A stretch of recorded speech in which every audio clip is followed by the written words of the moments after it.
So, securities. If your employer doesn't pay you properly, do you call the Securities Exchange Commission? Nope. Why? Because they are not empowered with regulating business employee relationships. If your bank charges you for stuff that they weren't supposed to, do you call the SEC? Nope. You call your state attorney general. Why? Because why is my stream show like I'm not connected to the internet anymore? I will wait until it's back up.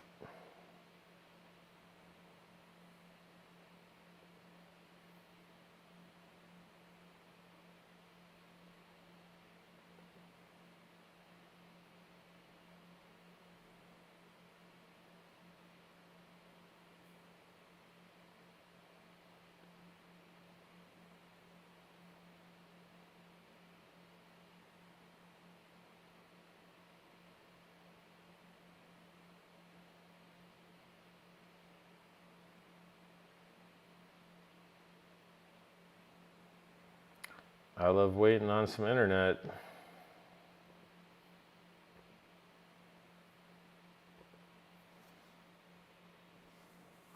This probably will come back up and life will be good.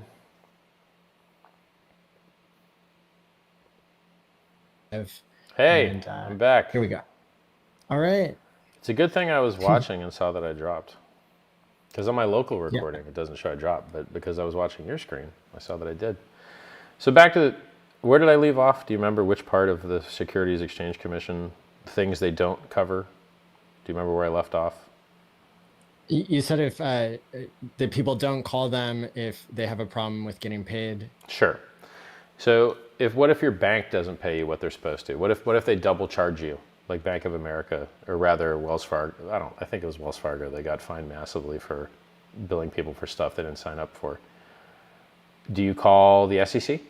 No, you don't. You call your state attorney general. Or you might get a federal agency involved if it's interstate commerce.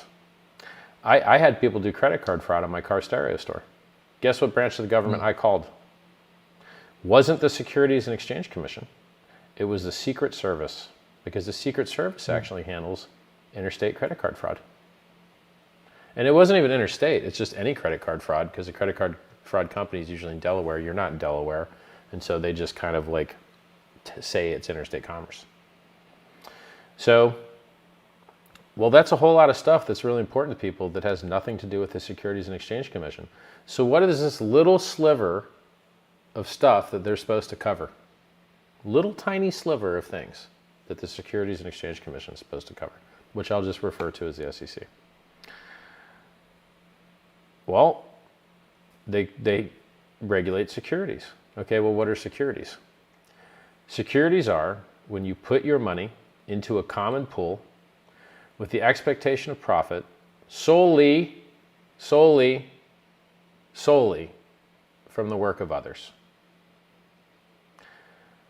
Now, they've tried to water that down. And they've used non-law to do that. They've used regulatory, some regulator just says it. That's not law. Law is what the judicial branch says. Law in the United States is precedent-based. And some regulator just saying something, it's not law. They get to go to court and fight to see whether it's going to become law or not, or become precedent. So the Securities and Exchange Commission has tried to water it down with things like, is there critical entrepreneurial effort? Is there critical managerial effort? And what does critical mean? It means without it, the stuff fails. Fails. Critical. And so these words critical and solely are very, very, very, very, very important. So if you paint your house, did you put money into a common pool? Well, yeah. I mean, you bought your paint, everywhere else did. Okay. Did you have expectation of the profit of work of others? Well, I mean, you painted your own house. It wasn't really others, it was you. Okay? And that's it. Like, so when you paint your house, you expect to profit from it, Now you've got a nice painted house. Now your house is worth more. Cool. Good for you. SEC doesn't regulate that.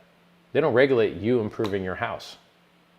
They don't regulate someone else improving your house, by the way. You pay some guy to paint your house. Is that a security? Nope. You buy a baseball card. Security? Nope. You buy a Ferrari, goes up in value. Security? Nope. You buy gold, goes up in value. Security? Nope. These things. I wouldn't be surprised if these are worth more than what I paid for them. So what's a security, right? And every government agency tries to expand its power and enlarge its little thing that it controls into being a larger and larger thing. So specifically, if someone else, if you're doing the work and someone else isn't doing the work, then you violated that solely part, and it shouldn't be a security.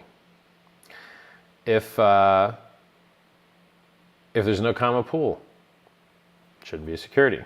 And when I say shouldn't, I mean the Howey test states that every single leg has to pass or it's not a security. So you have to put money into a common pool with the expectation of profit solely from the work of others. They added on this non-judicial stuff with entrepreneurial effort and critical managerial effort. And then there's also some family likeness thing. But the family likeness thing just basically means, like, in theory, you should be regulated as whatever your thing is most similar to. Now, remember, not a lawyer. Not a lawyer. So let's take a look at HEX. You buy HEX. Where'd you buy it from? A common pool? Nope. Most people, I think, buy on Uniswap. Where are the coins coming from? Everybody else that used Uniswap. It's like a flea market. And are you expecting profit from the people that you bought from? One, you don't even know who they are, unless there's someone, like, I don't know who any of the people on Uniswap are. Does anyone else know? I don't think. And do you expect profit from these people you don't even know who they are? How are you going to expect stuff from people you don't even know who they are? You don't even know if they're people. It could just be machines. It could just be bots. It could be AI. You have no idea. And then, is this solely, if there was profit, is it solely from them? Well, no, you ran your own code to perform that transaction to make those coins come to you. You had to do work to move those coins, or else they couldn't possibly move. You're like, you as the person that's transacting on Uniswap are running all the code. Without you running the code, ain't nothing happening. You're like, so where's the common pool? No common pool. It's a million different people. Where's the expectation of profit from the work of others? Who's doing work? You're the only one doing the work. Doesn't make sense. And then like, some of the stuff's so obvious. Like, okay, so let's just say HEX in general. Is there a HEX building somewhere? Nope. Is there a HEX office? No. Is there a HEX marketing team? No. Is there a HEX CEO? No. Is there a HEX company? No. Okay. So who are you expecting profit from? Doesn't make sense, right? So the concept, and this is, and in crypto, this is like, HEX is the silliest thing to ever screw with because it's the least security thing in the whole game. I die, hex.com goes offline. You go to backuphex.com, hardhex.xyz, apphex.win, staker.app, etherscan.io, write contract. Okay. tshare.app. I made that one. There you go. Right? It's a front end for HEX. Nice, dude. Good job. I didn't even know it existed. And this is what actual decentralization looks like. These are entirely different code bases run by entirely different people on entirely different infrastructure that have no relationship to each other. I don't even know about half of them. So it can't get more decentralized. And by the way, as far as decentralization goes, we're not even on any big exchanges. All of the trading is decentralized. So even if, so you can't, it is nonsensical to attack HEX from a critical managerial entrepreneurial effort thing. It doesn't make any sense. There's no building, there's no people, there's no nothing. It's just code. It sits there. And it would just sit there dead and dormant, except people run it themselves. They decide to do their own work and run the code themselves. That's effort of themselves. It's just like drawing a picture of a pony. Hey, I drew a picture of a pony. Used to be just pencil and paper. Drew a pony picture. Now I have one. Is it security? No, I drew it. And then when you mine your own coins, what's the difference? Tell me the difference between you mining your own coins and drawing a pony picture.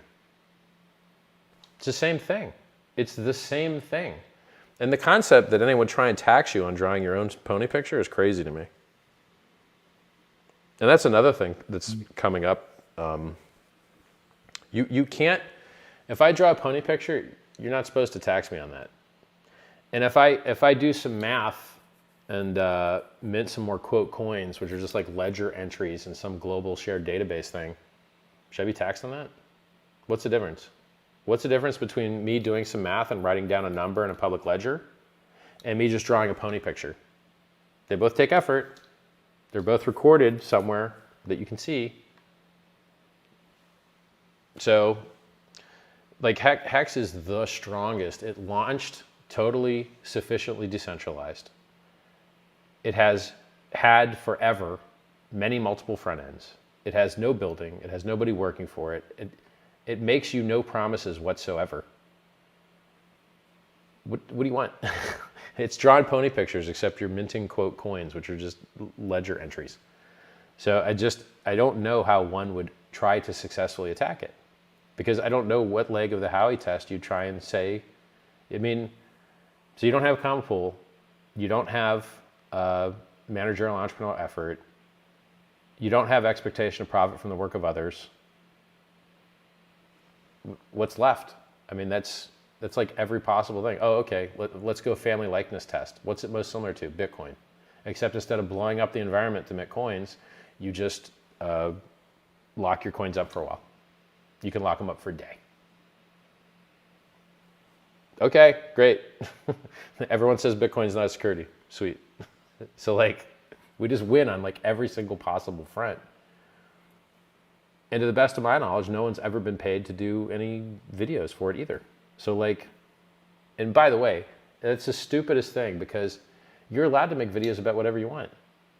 That's what the First Amendment guarantees you. You have freedom of speech. You have a free press. You get to talk about whatever you want to talk about.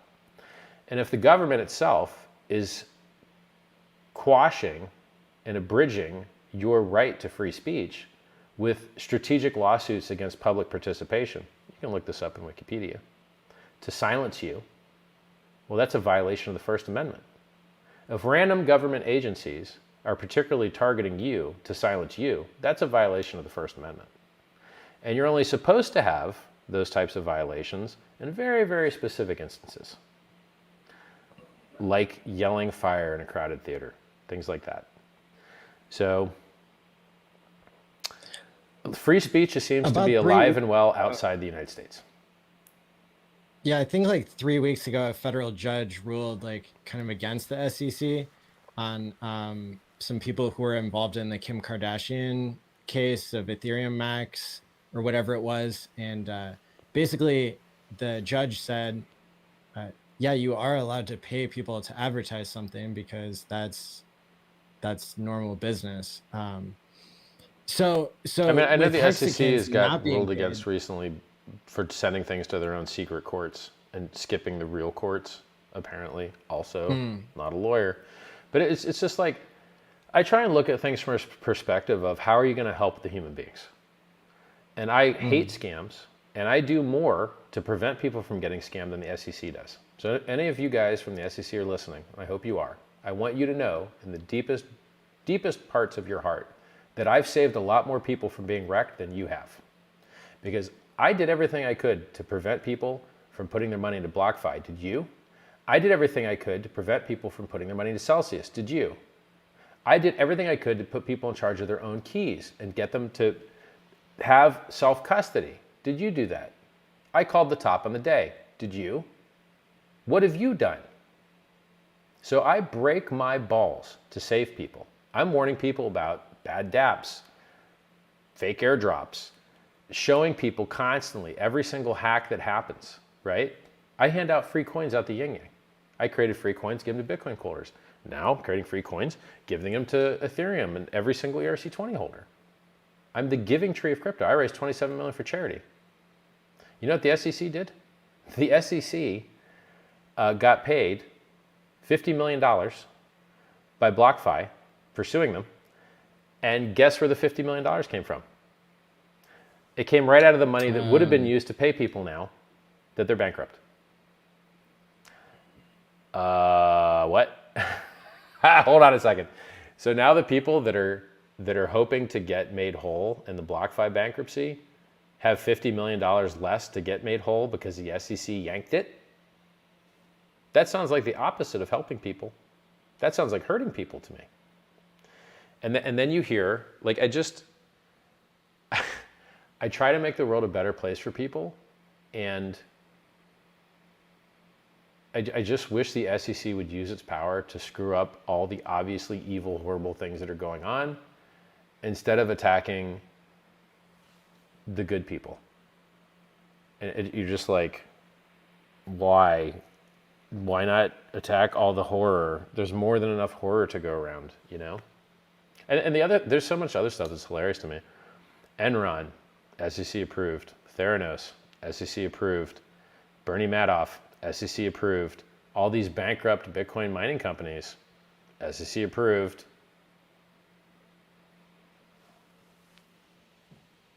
People are still, after a 95% drop, people are still selling HEX at 100-fold returns. It's the best thing since sliced bread. It's perfect, flawless operation for years, while everything else has gotten wrecked. Gemini Exchange, BitLicense in New York, registered out the yin yang. Their users lost $1 billion because Gemini was selling a product from Genesis, and Genesis, or Galaxy Digital, or whatever. I think it was Genesis. Yeah, Genesis. The people under DCG. They're short $1 billion now because the Winklevi twins, who think they're smart, you guys think you're smart, right? Winklevi twins? Yeah, because you were early. You think you're smart? You lost your users $1 billion by shilling trash, you idiots. Government approved, by the way, BitLicense. Your users lost $1 billion. Everybody that listened to me didn't lose $1 billion to you guys. And your government approved, oops, we lost your billion. So crazy to me, dude. So